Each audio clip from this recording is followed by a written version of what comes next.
The 13 children in front of us have already gone 15 days with no food and no water. This cave has been flooded by rainwater, and the water level keeps rising without stopping. The oxygen inside is already dangerously low. The most critical thing is even if the rescue team finds them, they still have no way to bring them out. This is a dead end everyone can see. This is the event that shocked the world in 2018, the Tai Tam Luang Cave Rescue. These 13 children are a youth soccer team. After finishing their training, the coach wanted to celebrate one boy's birthday, so he brought everyone to explore the Tam Luang Cave. Under normal conditions, the danger is not very high, but soon after they entered, heavy rain suddenly poured down from the sky. The kids inside the cave had no idea. Not until evening when some parents got a call did they learn the kids had gone to the Tam Luang Cave. The parents rushed to the cave entrance right away, but except for the children's bicycles, they could not see a single person, which meant the kids were still somewhere inside the cave. The park ranger told them the cave had already been flooded by rainwater. Some parents tried to go inside to search, but they could barely move even one step forward.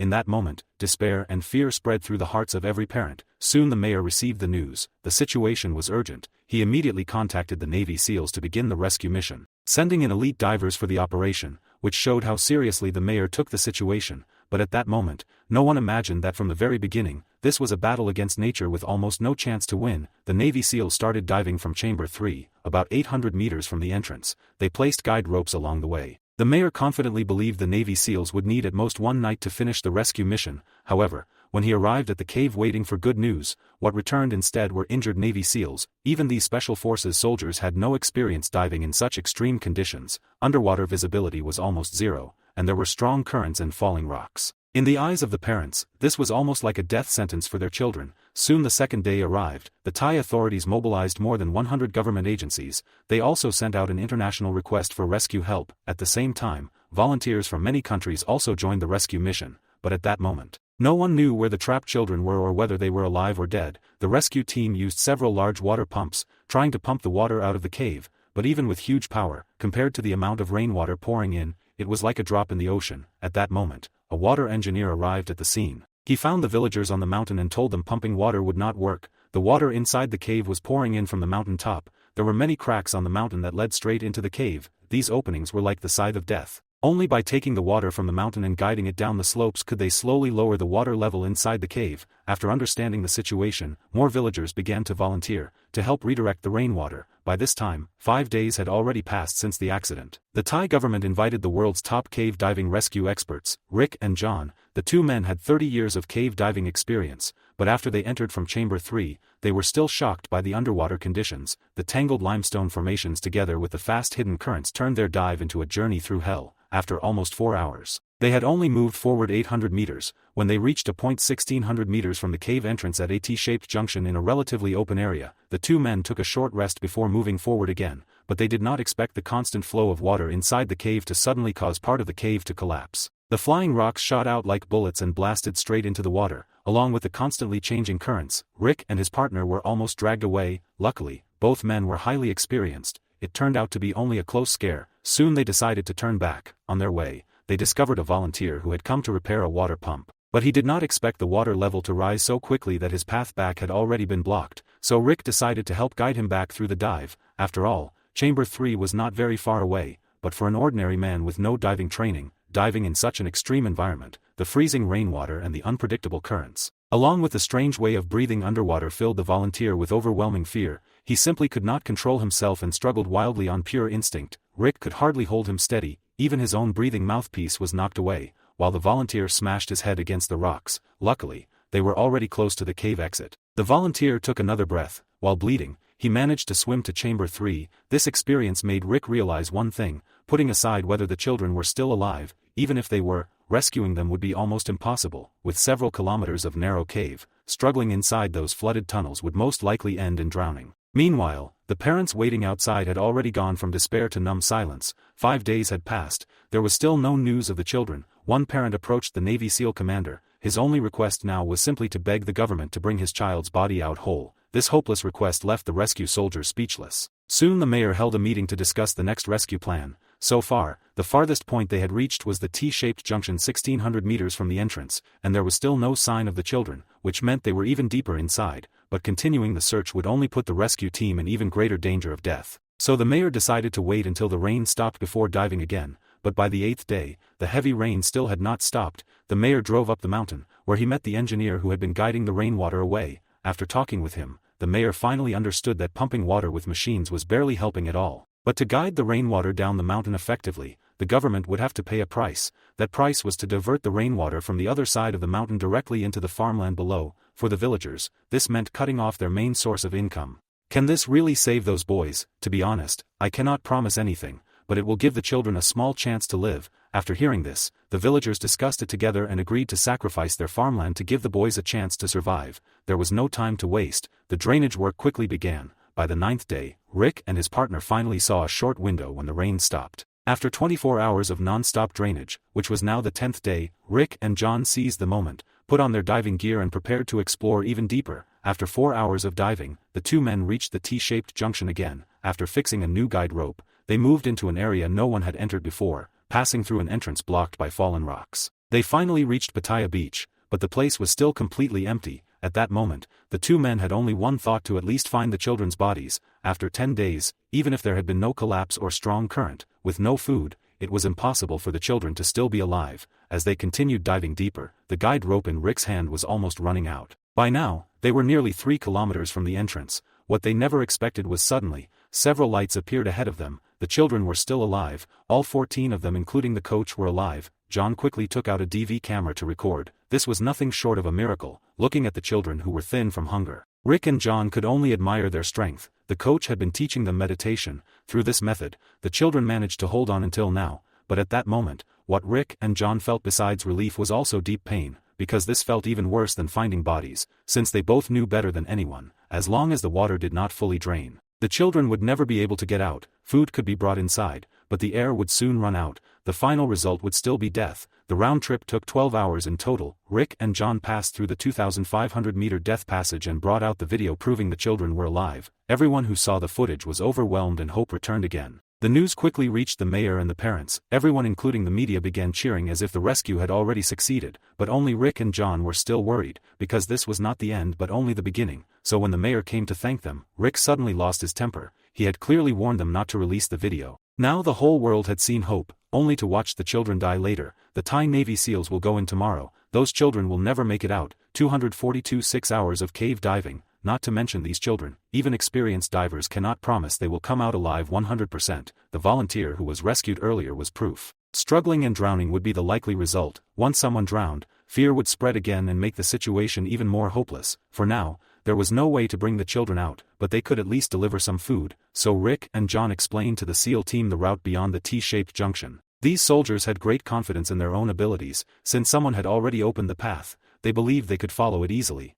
Otherwise it would shame the name of the Navy SEALs, but the real situation was something only they would understand. The tunnels beyond the T-shaped junction, compared with the earlier path, were far more dangerous than before. Rick and John reached the children at the point 2,500 meters inside. The Navy SEAL team, after more than 7 hours, had only reached about 2,300 meters, but luckily they still managed to see the children. They brought some food and batteries. This was the first time in 11 days that the children had eaten anything. Whether they would eat again was still unknown. At this moment, when the soldiers checked their oxygen tanks, they realized they had used too much oxygen on the way in, and the oxygen level inside the cave had fallen below the safe standard. This meant two things. First, one soldier had to stay behind, leaving the remaining oxygen for one person to return. Second, the oxygen in the cave would not last many more days. If a rescue could not be carried out, everyone would suffocate and die. Soon time reached the 12th day. The mayor, under huge pressure, told all the parents that the children would definitely be rescued safely, but when he turned away, his face became serious. To rescue these trapped children, Rick and John proposed a plan. Soon their friend Harry traveled from far away and arrived at the scene.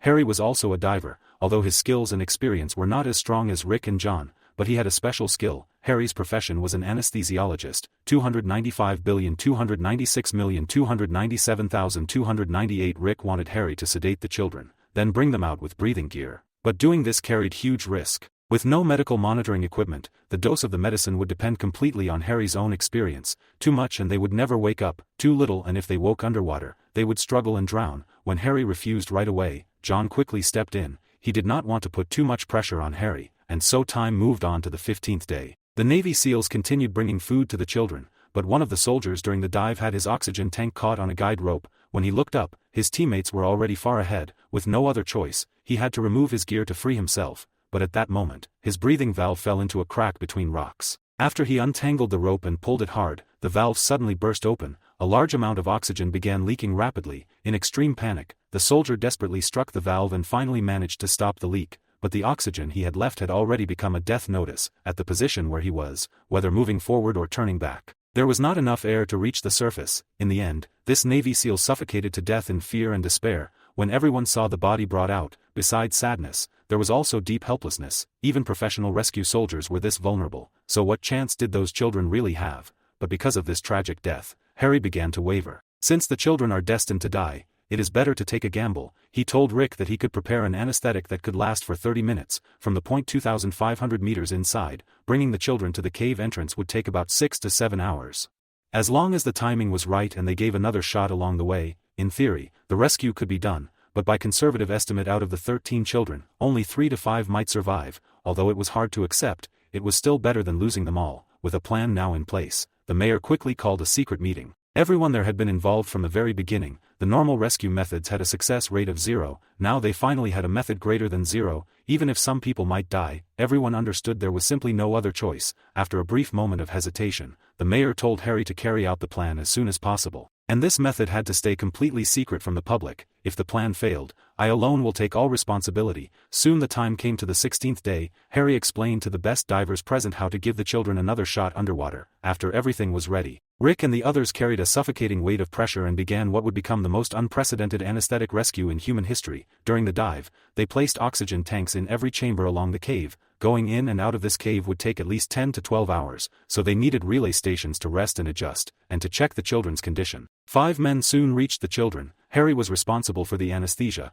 The other 4 divers in the first round prepared to take 4 children out, because the mask had to fit perfectly tight. The first 4 children chosen were slightly older. The younger ones had to wait for now a suitable oxygen mask. After the first child was sedated, his hands and feet were tied. This was done to prevent the child from waking up and struggling during the dive, but if any equipment failed, he would have no chance to save himself, and so the first child began this dangerous dive while unconscious. Soon they reached the first relay point. Rick checked him and everything was normal, so the diver continued forward. Meanwhile, Harry had already started the second sedation. They had no time to wait for news whether the first child succeeded or failed. Once they chose this path, there was no turning back. Soon the second child under John's lead also entered the water. At this moment, the first child was already showing signs of waking up. The diver noticed his eyelids moving and quickly pulled him above the water, but in the rush, the syringe fell into the water. With no time to grab a mouthpiece, he held his breath and reached into the water. After pulling it out, he removed the needle cap and injected it straight into the child's thigh. The child only opened his eyes briefly before falling back into deep sleep again. Meanwhile, the child Rick was guiding reached chamber 5,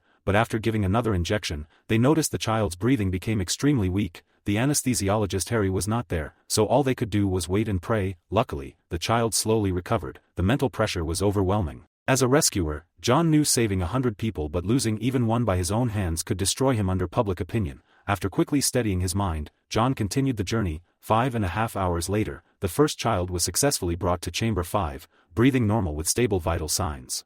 Everyone held back their excitement and using a rope stretcher for another long stretch, they finally carried the first child out of the cave. When people saw a child being taken into the ambulance, the parents could no longer stay calm, but to keep the situation stable and avoid chaos caused by the order of rescue, the government chose not to reveal the names of the rescued children. Soon the second child guided by Rick also safely reached chamber 5, then the third and the fourth. In the first rescue mission, Rick and his team successfully brought out 4 children. But during this process, John and the others endured pressure that few people could bear, both physical exhaustion and hell-like mental stress. If they succeeded, they would be heroes. If even one child died, they would be cursed as killers. That is the reality of human nature. On the 17th day, Rick and the team set out again, because the weather forecast warned heavy rain was coming, so to speed up the rescue, this time they planned to bring out more children. With the experience from the previous day, the children behind them were soon carried out safely. By night, the smallest oxygen mask was also flown in by air, but the heavy rain arrived just as expected. Time moved to the 18th day,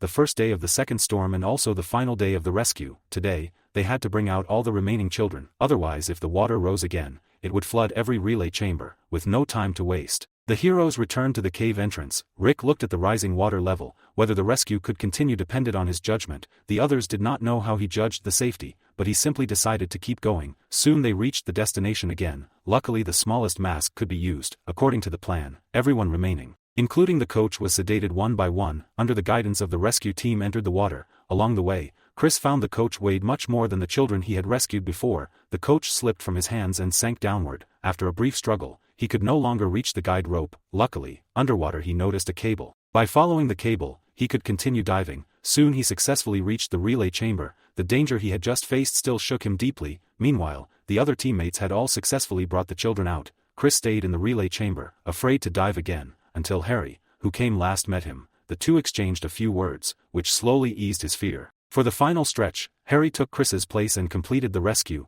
Chris, who had been under great stress, finally surfaced as well while everyone worried about him. At that moment, because of the heavy rain, the water pumps had reached their limits. A machine burst and threw a worker aside. Together with the constant falling rocks, the Navy SEALs, coming out last, faced obstacle after obstacle. Luckily, it turned out to be only a close scare. Even while injured, the soldiers still managed to escape. In the end, this extreme rescue that lasted 18 days, with help from 7 countries including China, and nearly 5,000 people working together with determination, finally achieved what once seemed impossible. 13 children and 1 coach were all rescued safely. This result made Rick and the others break down in tears of relief. At that moment, the rescue teams felt reborn, the mayor and the government felt the weight lift, and the parents found hope again. But Harry stood alone in quiet sorrow. When he first arrived in Thailand, he had received news that his father was critically ill in the hospital. Yet he chose to stay and continue the rescue. Now that the mission was finally over, he received the news that his father had passed away. Perhaps heroes have always carried their pain in silence.